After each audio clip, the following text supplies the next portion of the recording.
Make contact, stay connected. Hey friends, Diego the podcaster here, asking you to please subscribe today to KGRA Digital Broadcasting. KGRA Digital Broadcasting is the #1 official contact for the best paranormal and alternative digital broadcasting network on the planet. Subscribe today and get full access to all content. Watch or listen to shows in our classic vault containing all our current archives and the KGRA classic broadcasts. Use promo code Let's Find Out and save 30% on your membership. That's promo code Let's Find Out in all caps to save 30% off your membership today.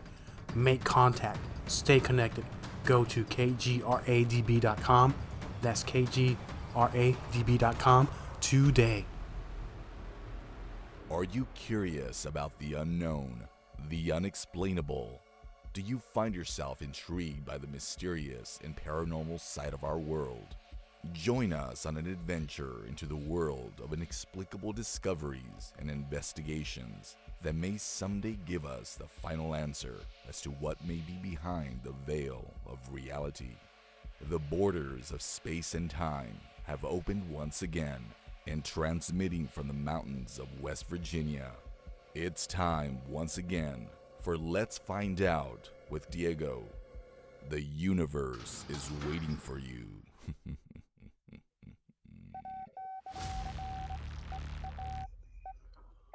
On this episode of Let's Find Out, our guest is not your average person. He was a professional wrestler, paranormal investigator, and now he throws down some rhymes as a rap artist. This guy's shenanigans almost landed him in hot water at Fort Bragg. From unraveling ghostly mysteries across North Carolina to cracking every case wide open, you can bet he's the real deal when it comes to entertaining chaos and supernatural madness. All this plus more. Please welcome to Let's Find Out, Krash the Milkman. Mr. Krash, my friend, welcome to the show, my brother. Thank you for having me, man. I appreciate it. I've been looking forward to this. Yeah, me too. And first things first, and I hate to just go straight into a power move, but I gotta know right off the top. Let's talk about Fort Bragg. You knew I was gonna bring this up the first thing because when I read the notes that you sent me, it's like there's a lot of things you can get in trouble for, and that would be the Yes, last place I want to get in trouble. So, was this something that happened? I mean, you almost got arrested. So, was this wrestling related? Because I know how we are sometimes. We get into a lot of yes, trouble. yes. There was actually two incidents involving Fort Bragg, and we almost got arrested both times. And I still blame the general. The general's been my manager for all these years. General Rader Strader. He's the world's only 7 3/4 star general. He got people say, "Well, how can he have a quarter star?" Well, that was kind of a secret mission. He got the he got the 3/4 star for fighting for the Falkland Islands and the Falkland British in the Falkland War. I mean, that's how he got it. Down at the Falkland Islands for the Falkland British in the Falkland War, and he was awarded that 3/4 star. Couldn't get a full star because it wasn't. He wasn't a Brit. He's a Southern country boy from here in the U.S. So they give him a 3/4 star. I mean, And, that's quite an accomplishment, though. That's a great career he had. yeah, well, the general is he was going to come in and kind of tag team with me tonight, but he got attacked by a chupacabra. The chupacabra had mange. The mange jumped on his beard. He's suffering from this mange in his beard and couldn't be here tonight. And so, General, we hope you get better. I hope so too. Was it something that speaking of because chupacabras normally don't attack people? Did he have like too much barbecue sauce in his beard? Was he eating ribs or something? He must have had some sort of scent that We were eating one day, and an old chicken leg fell out from under his beard. I asked him, I said, "How long had that been in there?" He couldn't tell me. He said, I don't know. That's why the cat was trying to eat his beard the night before, is what he said. So you never know what's going to fall out of his beard. You remember seeing Captain Lou Albino with his beard with like rubber bands and the general's beard? yeah. There's all kinds of crap in that beard. It is, he almost needs a biohazard shirt to wear when he's out in public. It's it's it's kind of gross, but it's him.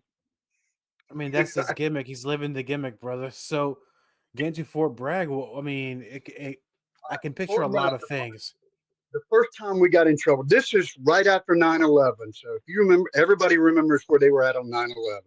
Yeah. This was a couple of months after 9/11, and Fort Bragg had shut down all their cut through streets and everything. And we were coming back from a wrestling event, and we needed to get back. So we were actually in Gimmick. We didn't change at the venue because we don't live that far from Fort Bragg. So after our match, we jumped in my Jeep and we're heading back toward Lillington. And I always cut through this one cut through from All America to back over to another road. Well, we're on All America Highway heading toward Bragg, and I started noticing all the cut throughs were blocked off. I'm like, what's up with this? And it's probably 10:30 at night. And we see this huge checkpoint in front of us. All these soldiers out there, and I'm like, I don't think we can get off on Gruber tonight, General. He goes, that's fine. So we pull up to this checkpoint, and these soldiers, they were pretty on point, and they were, it was right after 9/11, so they're checking everybody. And they look at me. I'm dressed cow print head to toe. The general was dressed in camouflage in his camouflage outfit, and the soldier says, "What is your business on Bragg?" I said, "I have no business on Bragg. We were coming back. I did not know the cut throughs were," and I'm trying to explain it as I can. And he's looking at us dressed the way we were. And that's when the general opened his mouth. It doesn't matter what our business is on Bragg. I'm a 7 3/4 star general. I was like, shut up, shut your mouth. No. The other soldier said, "What did he say?" I said, "Nothing." He said, "Nothing." And before I could get the second nothing out, both doors of my Jeep were open. We were jerked out of my Jeep, put up against it. Dogs were put in my Jeep. Other soldiers come up. And he said, "Do you have any weapons?" "No, I do not." Well, I happen to I called it a little knife. It was a Bowie knife up under the seat of my Jeep. The soldier pulls it out and says, "What is this?" Well, the general says, "It's a knife, you dumbass." I'm like, shut up. They got our ID, ran us, put us in handcuffs, set us down on the curb. I'm like, great, we're going to the brig. Finally, their supervisor came out. I don't know what his rank was. He talked to us and said, "Listen, we're keeping the knife. You boys have no business on Bragg. I don't even know why the hell y'all dressed the way y'all are, but get off my base and don't ever come back again." "Yes, sir. No problem. Not at all." And the general said, "Well, it doesn't matter." I said, "Shut your mouth. Don't listen to him. He's crazy. He's crazy. Don't listen to him." And he's like, we figured that. So we luckily got out of that one. They unhandcuffed us and let us go. Told us never to come back to Fort Bragg. And I've never been back to Fort Bragg with the general. Never. See, I kind of figured that it would have been that there was a show there and y'all had a lot of heat, but it wound up just being wrong place at the wrong time. Exactly. And the second run-in we were up in the Sandhills of North Carolina. And it was during one of these hurricanes, and we were going to get out and show the people. We were doing all these crazy videos. So we went live during the hurricane. Well, we happened to pull up at this off the road in the Sandhills, and there's this chain link around this structure, and it's got all kinds of satellite receivers and stuff on it. I don't know what it was.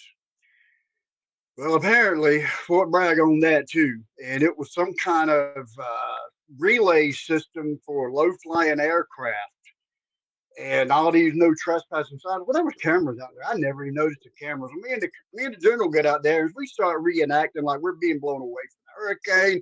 I might have hit him in the head with a bottle of water, doing some crazy wrestler stuff. Well, about this time, the MPs pull up.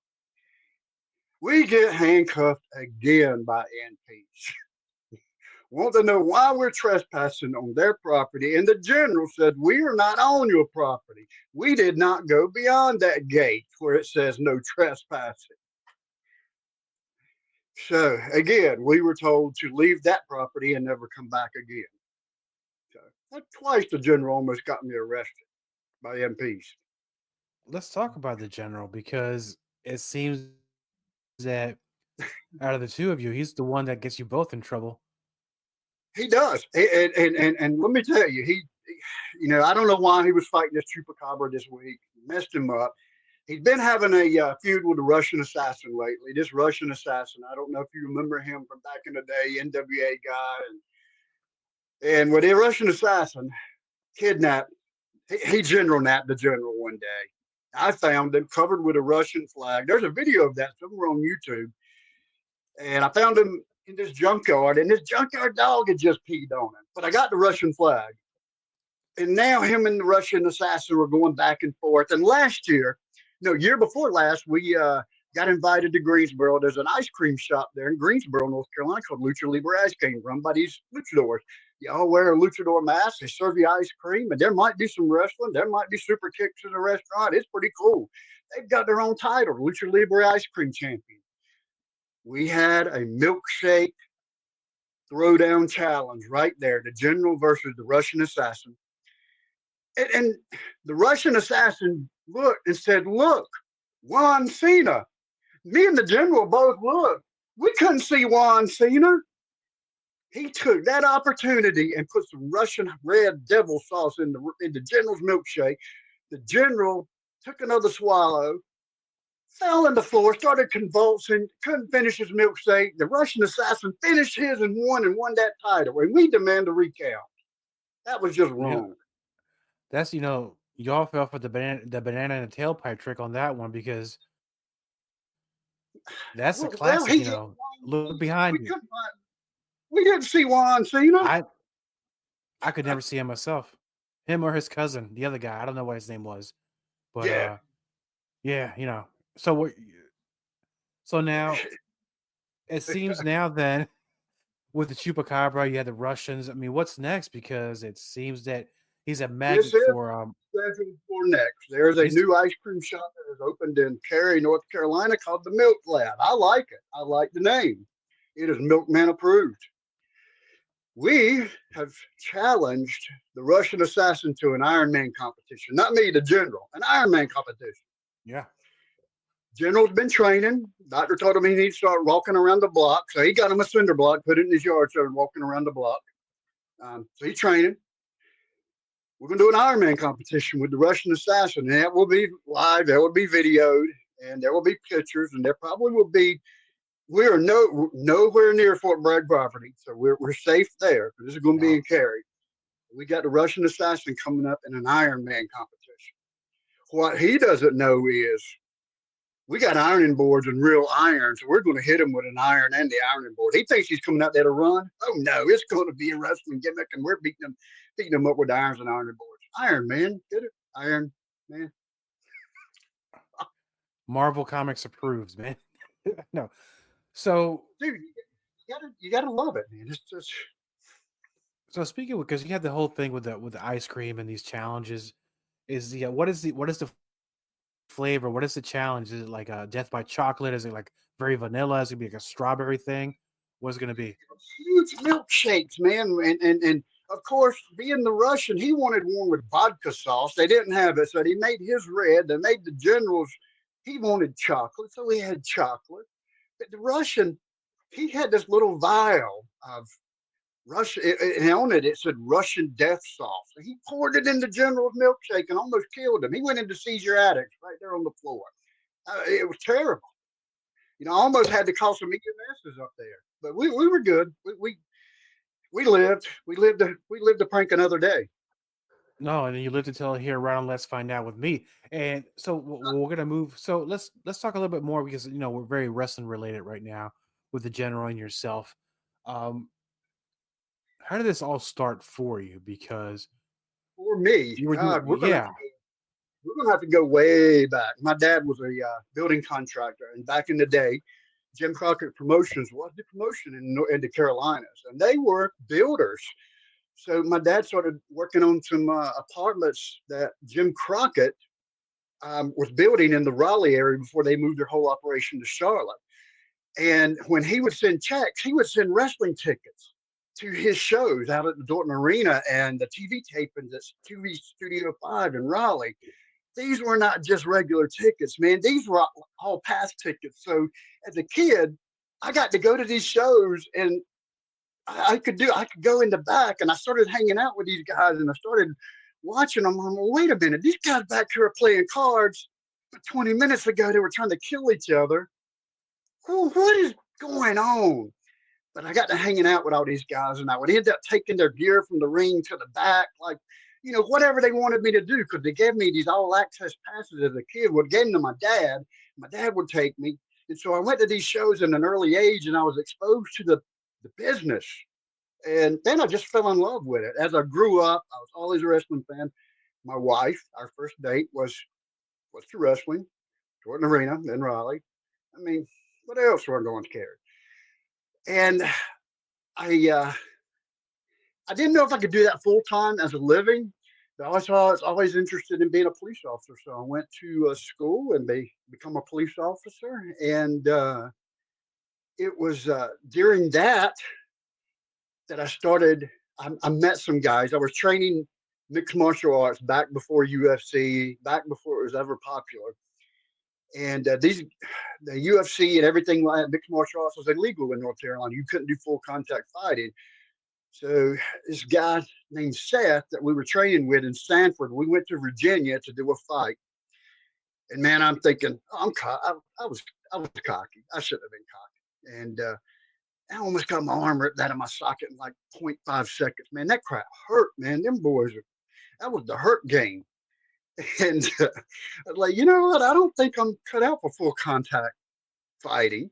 But there was a guy there. He says, man, where are you from? I said, I live halfway between Fayetteville and Raleigh, North Carolina. He goes, you're considered doing pro wrestling? I said, I would love to, but I don't know how to get into it. I've been exposed to the business when I was younger.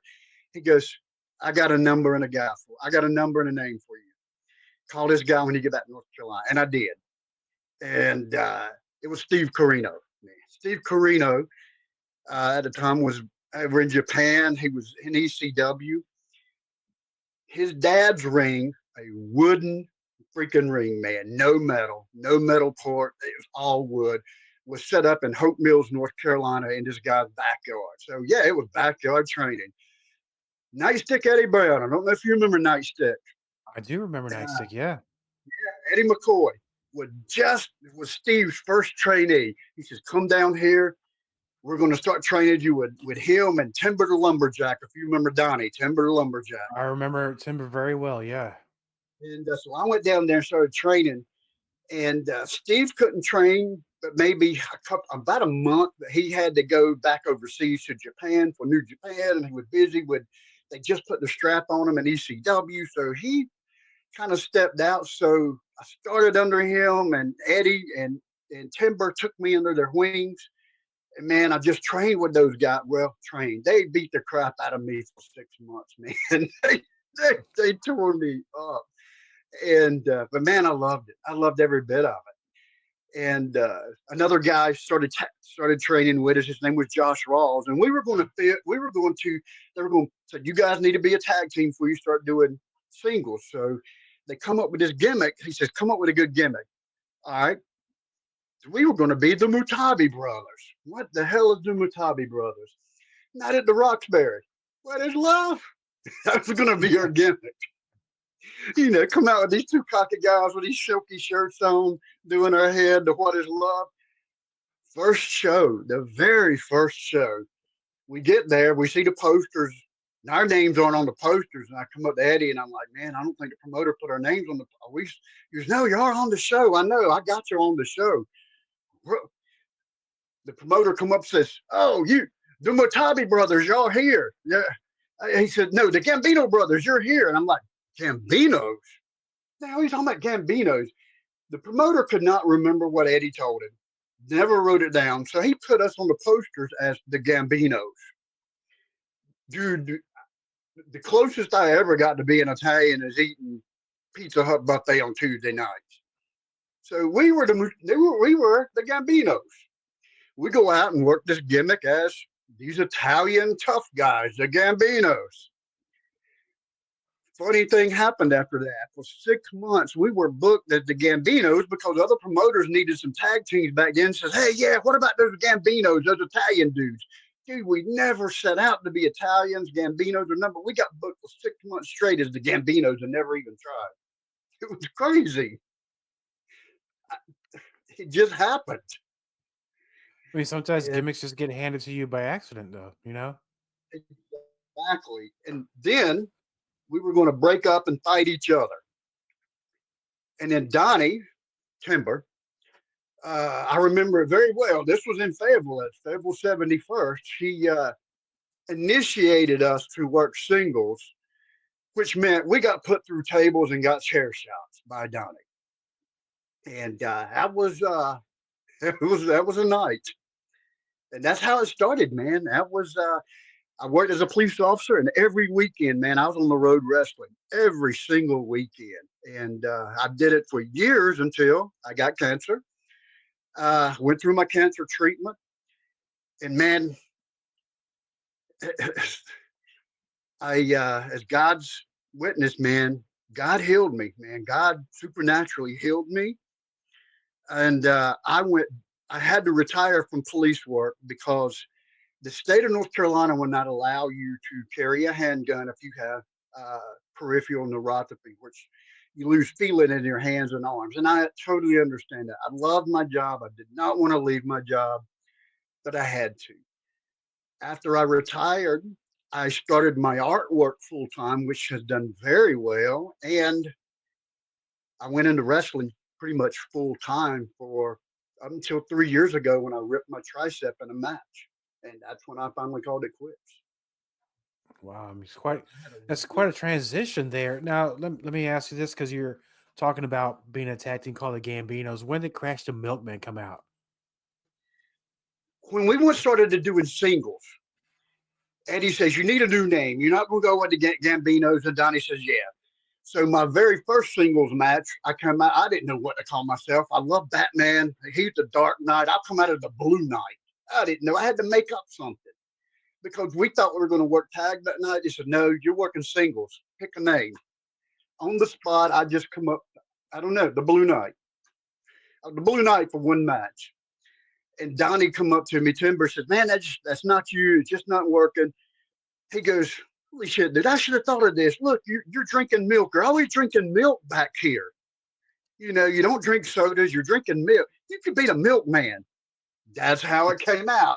But you know, you need a first name. Like he'd come up with all these names, and I said, well, what about Krash the Milkman? He goes, yeah, but let's use a K. And that's how it came about. Right there, I was drinking milk in the back behind the show. And the rest is history.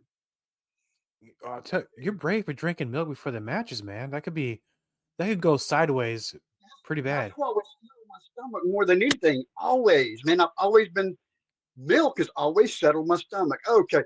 All right, now I'm going to have to do a promo on you. You sound like one of those lactose intolerance individuals. But you know what, buddy? We make fake milk for you. It's that almond milk. But don't ask me how we milk almonds because I've never seen teeth from an almond. I mean, I do drink some almond milk with my protein shake, so you got me on that one. But I do drink some skim milk. No, so then so somewhere in between there, you fit painting into your, I'm gonna say your many talents that you have. So, and I know I've the always, listeners can't, I've they can't always, see the I've always paintings loved behind art. you. Yeah. I've always loved art. And I took a private art lesson when I was like 7 years old. Believe it or not, like one summer, like sometimes parents try to find stuff for their kids to do during summer break. And you need to go over here and take this off. I didn't want to, but I fell in love with it. I loved it. I've always loved drawing, loved animation, loved drawing, loved painting. And my whole life, I've always kept sketch pads where I would just sketch. You know, I would see stuff and I would just sketch, write down things and just sketch, kind of like a sketch journal, if you will. And I've done that my whole life. I mean, here are tons of my journals. I've kept them all, and I go back into that and read about my past, and those were where I pull my ideas from a lot of my artwork from. Um, and I just started painting, and somebody says, you need to start thinking about selling some of those. So I contacted some galleries. I got in, and I did not know that people really tried hard to get into galleries because I wasn't into that part of the business of art. But within a year, I found myself in galleries in Beaufort and Wilmington and Greensboro and Raleigh. I was in these galleries. I was selling art. So I opened a studio on Glenwood South in Raleigh back when 2009, 8, when I had to take some time off from wrestling to deal with my cancer. I would go to my studio and do my art because wrestling is a creative outlet. And I'm a creative type person. And if you're a creative type person, you got to have some kind of outlet, whether it's your art, whether it's wrestling, whether it's whatever it is that you do, music making, storytelling. You got to have that outlet. I couldn't do wrestling. Physically could not do it. So I poured myself into my artwork, and that was my creative outlet. And it was very successful. I ended up closing my studio in Raleigh because at that time Raleigh was doing the whole downtown revitalization, and the artists had made it real fun to come to First Fridays in Raleigh. All the studios were open. It was an amazing time. But what they did, they started selling all those properties. The prices skyrocketed, and they outpriced all the artists out of there. Today, back then, there was probably 30, 35 studios that would open Friday nights, and everybody would go all of these galleries. We'd have a great time. Today, there may be 3 or 4 galleries left downtown Raleigh. That's a They've shame. outpriced them, Yeah. and the artists just cannot simply afford it. All in the name of economic development. Yeah, it's supposed to be better for us, more expensive. I don't think I don't understand the math on that one, brother. So Yeah, well, it happened. I mean, if you go downtown Raleigh today, the Glenwood South area, it's hardly unrecognizable in what it was, 10 years ago, even.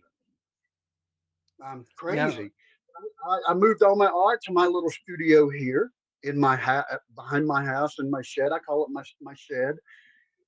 And I did something else too. I left galleries. I pulled all my art out of galleries because at the time gallery owners were starting to piss me off, some of them, because they were only wanting stuff that sells. You have limited wall space, and the industry standard is a 60-40 split. They get 40, you get 60, um, which is pretty steep. And you have to paint what they want you to paint, what they think will sell. And that just took a lot of the creativity and fun out of it. So now I'm here. I sell online. I am on fineartamerica.com. You can search Keith Adams on fineartamerica.com. It's a link on my Instagram to that page. I sell my prints there. I sell originals at pop-up venues and on Etsy and a few places. So I'm doing good. I'm happy. and that's what it is, man. That's the American dream. Kind of giving a little wrestling reference to that as well. But for those, because nobody will be able to see this video, you and I are here, we're having a conversation. Behind you, I see some paintings. So what style of paintings do you do? What do you paint? Um, Here is some I just started. These are 3, and that's going to be I don't know what it's going to be. But I do abstract florals, abstract landscapes, abstract people. There's some of my florals. Uh, I love nature. I love nature, and a lot of it's nature inspired. But it's not realism. I don't do portraits, realistic portraits. Because I love the colors, I love the mystery, I love to keep people guessing. Like, well, what's behind that hill? What's going on over here with these 2 people that are shadowy people? What's going on over here? I think a painting for me needs to leave a few questions when people look at it. Like, well, what really is going on over here? And that's the mystery of what I like to try to include in my artwork. And what is the last piece that you completed? The last piece that I completed, that is a good question. I, I, I, phew, I am. I just framed this guy. if you can see this guy, Yes. that is a crow with a bunch of Chinese symbols painted onto it with abstract looking window with a circle around it. Is that circle a target? Is it zeroing in on the bird? What is it? We don't know. But it's actually, I like it. It's pretty cool. And when I looked at it and said, wow, I knew it was finished. Awesome, man. Because I see also in the background something with yellow colors back there too. Because you have a whole stack of things back there, man. Because you've been pretty damn busy. Oh, dude, I'm going to show you around. That's currently on my easel. This is going to be a very abstract version of the Last Supper. That's the windows. That's the long table. That's a commission for a couple wants me to paint that for them. So that's currently on my easel. I've got a lot of stuff back here. Oh gosh, man, I know I'm getting your dizzy now. It's a lot of different things. My Dr. Seuss Christmas. I think you froze there for a second, man. I think Yeah, there you go. there we go. There you go. You're back now. Dr. Seuss style Christmas trees. I did a lot of them. Just a lot of stuff with nature, man. Just whether it's the trees, flowers, the mountains, the beach, my backyard, my front yard, frogs, birds. I think a lot of times nature is the most amazing artist, man. We had a sunset last night. If I could have captured that and painted that, it would have been gold. So And you just right off the top of your head, you just start painting these things, right? I do. I come up with a composition and then a color scheme. What colors do I want it to be? Do I want it to be monochromatic? Do I want to go with a color wheel, or do I want it to be primary blues or reds or greens? And then you start from there. You just start putting paint down. When I start seeing the paint, that guides me. I know it sounds kind of weird. There's no pre-drawn diagrams. There's no pre-drawn people, persons, anything. It's all done as I paint, kind of intuitive. And sometimes an abstract landscape will start out, it will become a floral. Sometimes trees start out as trees and it becomes people. It's just, I call that the journey of the painting. The painting will take you on this journey where it wants to go. Awesome. It's almost in a way almost Very supernatural. freeform. Yeah, I'm very freeform with that. It's not rigid sets of rules. You have to follow the golden the golden section where that's if you ever went to art school. I've taken some art classes. They pound the golden section into you where a canvas or a paper is divided into four sections, and one of them, the golden spot, has to be the focal point. It's nothing like that. I don't subscribe to all that. No, everybody has their style. Even in wrestling, people have their own styles, and then because I mentioned something because you're talking about the painting and the brushes, they'll guide you, and I said something to the effect that it's kind of supernatural in a way, which it was the best way I could do to segue into something different because let's talk about mysteries across North Carolina and your time with being a investigator the paranormal. Now, did you ever intend to become a paranormal investigator, or was it just something just out of experiences in your own life? It's I have had a very significant, if you call it paranormal experience, where I actually heard the voice of God. People will not believe me. I don't care. I know what I heard. And then I know what I've seen. Um, I have seen some things. Um, and it started out that me and the general, as a joke, was going to, when we were doing all these videos, we're still doing some of these videos, that we were feuding with these people in Sanford too, these other two managers. They call themselves the wrestling pimps. They dress like pimps from the 70s and they do this stupid forecast call, we're pimping the weather out. So we started selling weather rocks to kind of combat what they were doing. And we started this online feud with the weather pimps. And so it started from that and evolved that we were going to solve all of North Carolina's paranormal activities. It was the weather pimps, the devil's tramping grounds. The devil's pimps, the weather pimps would show up at night and pull you out of the circle. The Mako light. What? This wasn't the ghost light. That was the weather pimps down on the tracks rolling dice at night. And that's how it started. It was going to be a joke with these guys that when we solved them, it was all them. The brown mountain lights, the weather pimps running through the mountains at night with flashlights, playing grab ass. That's what it was going to be. As we got into this, man, I started researching and I started thinking back in my own life. And I got a crazy, he passed away, Uncle Charlie, God rest your soul. He passed away last year. But he always told me he saw UFOs over my house. I'm like, you're drunk, you're crazy. He told everybody that he would see these lights above my house. And I started thinking, my grandfather said he used to see the lights. My uncle, who's still alive, said he used to see the lights. And then I saw the lights.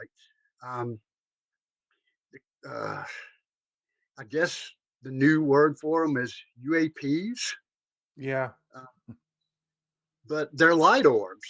And these things defy physics. They defy physics. So whatever they are, and I have my opinion, I honestly believe they're interdimensional beings. What are interdimensional beings? Well, I believe they're angelic or demonic. Take your pick. Some people may not agree with me, and that's fine. That's my opinion. The reason I say I think they're interdimensional beings, angelic or demonic, is because they fly in ways that are physically impossible for our aircraft to maneuver. And I think that's been captured on film. Actually, it's been released recently by the U.S. Navy and some of those things. We're getting proof. There's been congressional hearings lately, this past year, on UAPs, and I think that there's a lot more there that we don't know that the government knows. Yeah, and I have no doubt about that. And I know that sometimes when when we tell stories to each other, we have a lot of fun. There's a lot of humor involved. So let me ask you, with your batting average of, I'll say, solving the cases or at least trying to explain away some of these things, you're almost like the reverse unsolved mysteries, because they don't have a very high rate of solving anything, just a few things. So how did you go about, I mean, because every case is different, every experience is different. How did you go about at least making sense out of what's happening or what went on? Well, since we're talking, I'm going to share a story with you. I was in law enforcement, and I was hired by Cary Police Department, and they assigned me to the U.S. Marshal Service full time for 5 years on the Fugitive Task Force, which I loved that job. There's a lot of travel, long hours, but I loved it. And while I was on this task force with the U.S. Marshal Service, I've never been sick in my life. I've always been very physically active, wrestling, everything, staying in shape, eating well.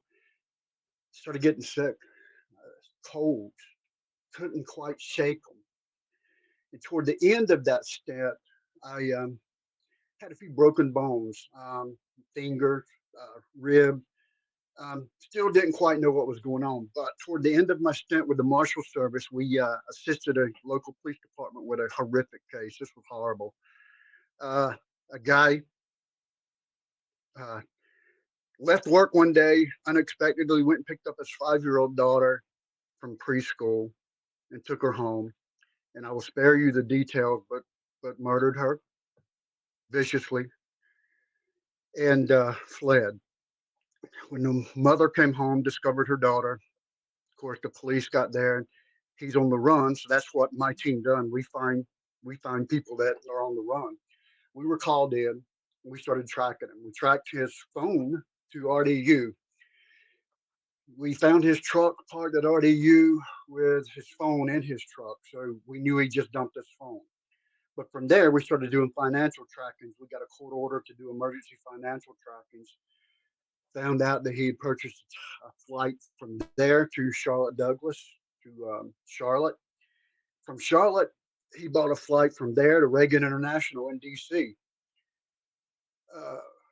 when he got to DC, he did something weird. He went into the subway and went down to a leather store like Wilson's Leathers and bought like a $500 leather coat. And then he went and checked into Capitol Inn, a hotel right beside the U.S. Capitol. So we had him. We had him in a room. We contacted the guys in D.C. and we head up there and we hit the place. Guy's naked, jumping up and down on the bed. It's like 4 a.m. Just he's yelling, saying, "You know, God told me to kill my daughter. God told me to come up here and kill this certain senator." Well, here we are, 4 a.m, wrestling a naked, sweaty guy on the bed. It's just crazy, and not what I really wanted to be doing.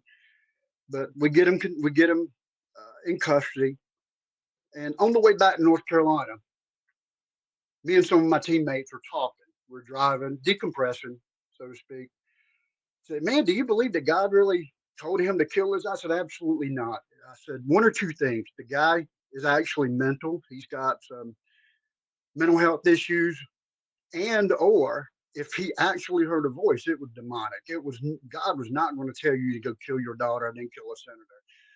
You know, it's absolutely a demonic influence, or his mental state. I don't know, but God, no, God doesn't tell you to kill people." Had a couple of days off after that, so I'm home. My little son is about 3 years old. Him and my wife are gone, and I'm sitting in the house by myself. And I pull up on the computer a study of the Hebrews, of Moses, 10 Commandments, and I was just sitting there talking out loud to God. Hey, do you really talk to people audibly anymore like you did to Moses? Man, I'm jealous, and this is I'm jealous. I want to hear your voice. I believe you exist, but I want to hear your voice. Do you still talk to people like you did to Moses? And I still get emotional today just telling this story. I felt a hand on my shoulder. The, the most beautiful, reassuring voice I've ever heard in my life said, "I am here." It startled me so much that I jumped up to turn around to see who was behind me. There was nobody there. Nobody. I left that room where my computer was at, walked the house. My wife and son had not got back home. I was there by myself. I come back down and sit in that chair and I cried because God just gave me that mountaintop experience and I didn't have the faith to believe it. And that voice didn't come from behind me, it came from right here in the center of my chest. And it scared me so bad. But I wasn't afraid. It was a startlement. 6 months later, I'm sitting in the oncologist office with my wife. He says, "You have stage 3 multiple myeloma. There is no cure." This was a Wednesday. He said, "By Friday, I want you on chemotherapy. You're already breaking bones." Multiple myeloma is a blood cancer. It's in the leukemia family. There is no cure for it. And I was at stage 3 because I was already breaking bones. My back went completely out. I couldn't walk. That's when I had to stop wrestling. I actually took sick leave at work and I went through heavy chemotherapy. They said I had to have a stem cell transplant. So I was lucky enough that I was able to harvest my own stem cells. I went through that process. They go in at UNC Cancer Hospital, do some amazing things, and they clean them, and then they put them back into you. And you have to be in the hospital. I was in the hospital for 30 days in their cancer unit in a surgically sealed room where nobody could visit you because when they take your stem cells out and give you brand new stem cells, you have no immune system. So you're susceptible to anything. I went through that. It took me a stem cell transplant takes about a year to fully recover. At the end of that year, they said I need another one. So I went through it again a second time. I had a second stem cell transplant. And a year later, I'm back healthy enough to be able to go to work. They put me in communications. I'm not able to go on the road. And at that time, they said I'm going to have neuropathy. I'll never carry a gun again. I need to take a medical retirement. And man, I was crushed. Because I love my job, man. I love the people I work with. I didn't want to retire, but I took a medical retirement because it's the best thing for me and my family. And here's where I'm going with that story. When I was sitting in that oncologist office with my wife, and he said, "You have stage 3." That voice spoke to me again right in my sternum. He said, "I am here." It was the same exact voice I heard 6 months later. I didn't know why he told me that 6 months prior, says, "I am here." But when I heard it that day, I knew without a shadow of a doubt why he said what he did. And in God's word, the Bible, it says he will give us a sense of peace that surpasses all understanding. Brother, I did not understand it, but I had this sense of peace that I could not explain. Somehow, some way, I knew I was going to be okay. Here I am. It is 2025. I healed. I never had surgery on my back. I had 5 compression fractures in my back. Never had surgery. I healed so tremendously that I went back into wrestling pretty much full time up until 3 years ago when I ripped my tricep in a match. Um, that's how I know God is real. He healed me. It was a journey, it was a process, and it was amazing. And I'll tell anybody that. And that's pretty much my first real experience with the supernatural when I experienced it myself. Nothing I read, nothing somebody told me. It's what I experienced. All these No, lights that my uncle, my grandfather used to see around my house. Started talking to some of my family members. There's an old graveyard close to me over there. They said those lights would emanate from that graveyard. I don't know if they do or not, but I've seen them in the air, and they're light orbs. They are, and they go straight. They make 90-degree turns. They disappear. I don't know what they are, but I honestly feel that they're interdimensional beings, angelic beings, and that's my opinion. no, and that's fine. I mean, you experienced it. You saw what you saw, and going back to, and I want to be careful how I ask this question because of what you just told me. When you heard that voice, and you said it came within, and did you hear this voice? Was it externally or was it from the internal? Like, did you hear it in your own head, or did you hear like if I were to be talking to you next to you? It sounded as if somebody was standing behind me, but it came from within me. That's why it startled me so much, and I jumped up to see what was behind me, but there was nobody there. And then when I heard it in the doctor's office, my wife didn't hear it, the doctor didn't hear it, but I heard it just clear as day, clear as you and I talking. And that's the only And it two was the times same voice both. the same voice, the same words, "I am here." And that was it. I am here. Now, with the tone of the voice, can you, and if it's even explainable, how did it sound like? Was it a deep voice? Was it like a No, it was calming very, it was a male voice, masculine voice, but it was the most loving and calming voice. It's hard to describe that. The most loving and calming and reassuring voice I've ever heard in my life, if that makes sense. It was just this. When I said that scared me, it was because I was startled. The voice didn't scare me. The fact that someone spoke to me scared me. The voice itself was the most loving voice I've ever heard in my life. and ever since then, have you heard it again since then?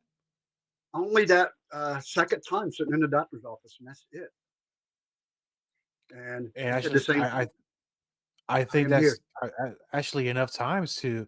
I mean, it was life changing to say the least. Yeah, yeah, definitely. And it was life changing for me. It made me help me appreciate the little things in life. Um, and that's when I poured myself back into my art right after that. And just started getting really involved with that when I couldn't wrestle, when I was going through my cancer treatments, and it just made me appreciate nature, the beauty of this world, the little things. And I think a lot of us are hopefully get to that stage one day we can actually stop being so busy and appreciate life around us, what is there, nature. I mean, you got birds, you got mountains, you got dogs, you got cats, and I know those are small things, but those are the things that we're talking about that we all take for granted in a way. And now Yeah. with that, and as if you could be even more busy. You and I have a good friend in common with Jeb Shook, or I still call him Dice, an Rolling author, dice. Roland Dice, an author, martial artist, and I Yeah. just saw him recently over the summer. I haven't seen him since 2009, since Power Pro Wrestling. You guys have been working on something that I don't know how you guys were able to, I guess, get these roles, but what do you guys have been doing? Because I know that you had to get up pretty early on Sunday and drive all the way to where in Carolina for this? Yeah, down to right at. You're familiar with everybody that's ever driven 95 North and South Carolina have seen the billboards from 100 miles away. Pedro's Playland, south of the border. There's a little teeny town right there called Roland, North Carolina, and Sunday film crew. Well, they won't be rolling in Sunday. They'll probably already set up. We start filming a supernatural series called Broken Raven in Roland, North Carolina. And Jeb and myself are going to be kind of like lead zombies. We're called tracker zombies in this series. It's kind of a military view on a zombie apocalypse type deal. And they're filming 6 episodes, and we start filming Sunday. We're looking forward to it. It's going to be fun. Uh, in fact, Jeb told me last night, he goes, "Man, I get to eat people with you this weekend." Oh, okay. So, See, you can't do that at Fort Bragg, though. You got to be oh, careful. no, no, no, no, no. We are not going through Fort Bragg. And the general is not with us because he's got that chupacabra disease going on. He was going to be there. He was going to be a zombie, but he's got that chupacabra disease, mange crap going on with his beard that he's actually bowed out. So it's just going to be me and Jeb, rolling dice as I call him. I've known him a long time. Known him a long time. Yeah, me too. I met him first. I don't even know when I met him. I'm gonna say it was very early 2000 in Roxborough, North Carolina, and Oh him and my God! I. Hold on. Cat Whitlow. That's the one I seen on television. Cat Whitlow. PCW. Yes, yes, PCW, and We probably ran into each other and didn't know each other back then, but I was a PCW back then with Cat Whitlow up that Roxborough Ornery. yeah, back then I looked a lot younger, had nice long hair, and we, Yeah. him and I we did 2 months. He did a show like every other month, but every time I went to the first couple of shows I did, we opened up the show, and I loved every second of it. And a lot of great guys at that time. Then some of them mostly either retired by now, or maybe one or two are still doing it. Yeah, but man, the early 2000s, the late 90s and early 2000s, man, those are the best times in the wrestling business. There were shows every weekend somewhere. And it was just the locker rooms were great, the camaraderie was great. It was just, it was a good time to be in the business, man. It really was. It was. It was kind of like in a way the dark ages of indie wrestling, because the only time unless you went to the shows and then, or if you could bug your wife or girlfriend to tape a show that with a camcorder. I mean, Yeah, there was no YouTube. You had to actually either go to the shows or tape trade or go through the buy them off online like these bootleg wrestling videos. actually funny you said that. There was in fact, Jeb sent this to me. I did not know it existed. It was on some indie wrestling website that archives matches. And he said, "Man, here's a match of you in Robbins, North Carolina, like in 2001 for New Frontier Wrestling." And I looked at it, I was like, "Holy crap, I didn't even know there was a tape of this." So I watched it and I posted it, the link on my Facebook and my Instagram page. And it was pretty cool to see that. It was taped by some 8mm cam you could tell back in the day, and somebody converted it to digital. I had no idea. But I just posted that probably 3 months ago, an old match like that. Yeah. Awesome, man. And looking back, it's some of the best times I ever had, and I don't think I would ever change a thing. To tell you the truth. Yeah, it's met a lot of really fun people, a lot of cool people. Been to a lot of cool places. Some places I wouldn't go back again. Some promoters I would not work for again. But all in all, man, like you said, I don't think I would change a thing. Not at all. $20 paydays and a hot dog. You might be If, lucky if you even if get you the got hot dog. $20, if you got $20. Yeah. Well, now for the listeners of the show that they want to learn more about you, where to get your paintings, and perhaps maybe eventually catch you on a TV show eating people as a zombie, where can they find out about this? How can they get a hold of you? Look up Broken Raven on Instagram and Facebook. In fact, I will send you a link to this when we get off. Um, and it's a new series that they are just starting to film this week, and they're going to try to get it picked up either by Netflix or Amazon. And you'd ask me how we got into that. My nephew was in Wilmington. There's a lot of productions going on in Wilmington, and he does a lot of grip work behind the sets on a lot of these shows. And so he knows a lot of people. And I told him I was interested in getting into doing stunt work and extra work. So kind of hooked me up with that, and here we are. Excellent. I think, is it still around? I think Wilmington, was it Screen Gems, the big one there?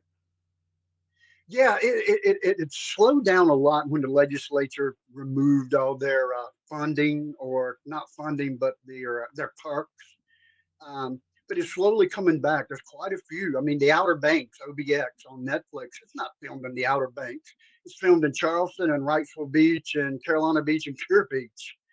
Um, and so there's quite a bit of filming starting to come back. Halloween Kills was just in Wilmington last year.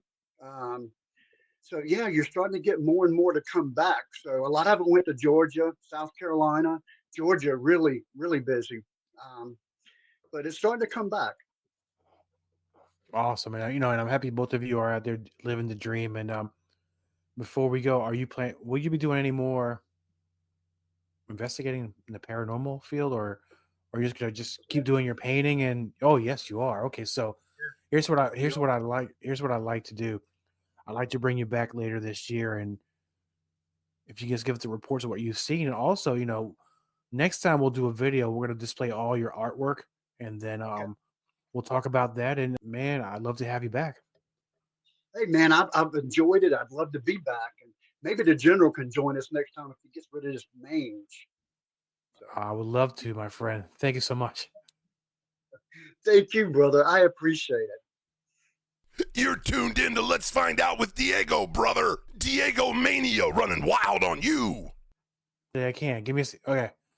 So, Krash, before we go, I think I rang the bell too early. Let's talk about. Oh, I know. The ref counted to 3, and my shoulder got up in 2 and 3 in 99 seconds. Let's talk about your rap artist now. You lay down some tracks. How did you even start this? Well, again, being a creative type person, and when you can't wrestle and we can't do certain things, your creative outlet it just flows. You're a creative type person yourself, and so you're producing all these podcasts and different things. So you have to still have that creative outlet. Well, me and the general, as we talked earlier, were having this feud with the Russian assassin. How could we get one over on him? Pull like a good practical joke. And the general says, we should sing a song about it. Of course, he was kidding. I'm like, that's a great idea. So I found this app, and we recorded this song called Papa Russian. And I'm going to have to find it and send you the link to it. And we released it. My kids are embarrassed to death by it. A couple of their friends thought it was some black guys singing. That's me and the general. There might have been a little bit of synthesizer, just just a little bit of synthesizers in that. Not much, a little bit. But man, it was called Pop a Russian. We talk about popping a Russian in the head and drinking milk and the milk being terrible in Russia. And it's a song dedicated to the Russian assassin. Our next song that we have written and we're supposed to record is called Cane Shotting. The general walks with a cane and he hits people with a cane. He calls it a cane shot. So that next song is called Cane Shotting. And it just come natural to us. We did not write anything down. We recorded once and it was done and it was absolutely perfect. So we may just do away with the words we written down for Cane Shot and just ad lib that one too. And I used to play a game with my kids. I'd say, give me any word and I'll make a rap about it. And they're like, no, you can't. I'm like, yes, I will. So I'm not Eminem by no means, but it's fun. That's right. You're far more entertaining than Eminem, man. So I'll definitely look for that song. And I know because I would like to play it at the end of the show if I could find it. And gonna have a lot of fun listening. Yeah. It's it was a lot of fun doing that. A lot of fun doing that. And we actually want to do more of that. So it was a lot of fun. I think you should. And with that, I'm gonna quote the late great Gorilla Monsoon here, and we're gonna say, "Stick a fork in it, brother, because we're done." We're done. Let's find out with Diego, the power of Diego Mania. All content for Let's Find Out is property of co-host Diego and is served directly from our servers with no modification, redirects, or rehosting. All celebrity impersonators are paid performers. The impersonated celebrities do not endorse or promote any views or opinions expressed by our guests, co-host Diego, or Let's Find Out. The information shared on Let's Find Out is provided on an as-is basis, with no guarantees of completeness, accuracy, usefulness, or timeliness.